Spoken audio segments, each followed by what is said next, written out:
मोरबे धरणाच्या काठावरील घरे, बंगले यांना मोबदला देऊन ते जमीनदोस्त करा, जेणेकरून या वास्तूंचे सांडपाणी धरणात येणार नाही, पाणी दूषित होणार नाही याची दक्षता मोरबे धरण प्रशासनाने घ्यावी, असे परखड मत वनमंत्री गणेश नाईक यांनी व्यक्त केले आहे। नवी मुंबई महानगरपालिका यांना पाणी पुरवठा करणारे मोरबे धरणाचे जलपूजन मंत्री गणेश नाईक यांच्या हस्ते करण्यात आले। यावेळी माजी खासदार संजीव नाईक, माजी महापौर सागर नाईक, नवी मुंबई महानगरपालिका आयुक्त कैलास शिंदे उपस्थित होते। रायगड जिल्ह्यातील सर्वात मोठे नवी मुंबई महानगरपालिका यांची हद्द आणि पनवेल महानगरपालिका यांच्या खारघर आणि कामोठे विभागाला पाणी पुरवठा करणारे मोरबे धरण हे नवी मुंबई महानगरपालिका यांच्या मालकीचे आहे। दरवर्षी धरण पूर्ण क्षमतेने भरले की नवी मुंबई महानगरपालिका पाणी पुरवठा विभाग यांच्या वतीने जलपूजन करण्यात येते।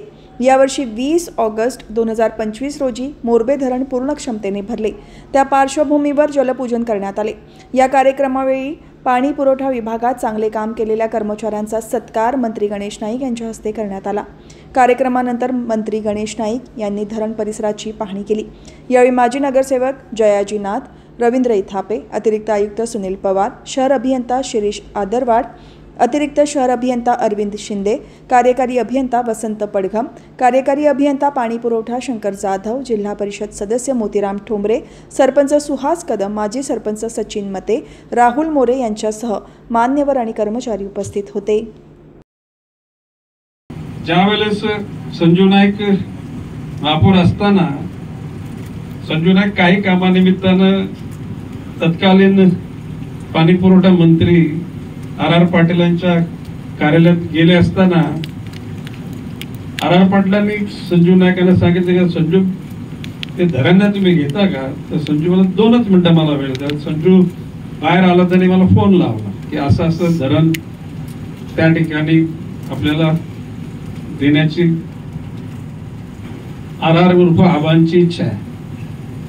तर मी सांगितलं त्यांना सांगा ठीक आहे आम्ही घेतो, फक्त त्यावेळेला महापालिकेकडे म्हणजे 40 कोटीचं पण त्याला बघ तर म्हटलं टप्प्याटप्प्याने आम्ही घेऊ इन्स्टॉलमेंट। आता त्यावेळेला अन्य महानगरपालिकांचे स्टँडिंग कमिटी की अंडरस्टँडिंग कमिटी मला आय डोंट नो, मग ते किती काम झाले, किती शिल्लक आहे, कॉन्ट्रॅक्टर कोण, आणि त्या कॉन्ट्रॅक्टर च्याकडे काही लोक गेली कुठे त्याच्या ऑफिस मध्ये, इधर हिस्ट्री काय आम्हाला देणार असेल तर बोल, तर आम्ही धरण घेतो।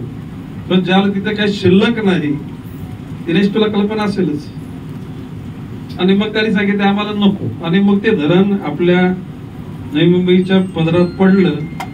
टप्प्याटप्प्यानं आपण पैसे फेडले, त्याला MMRDचं कर्ज आपण घेतलं होतं।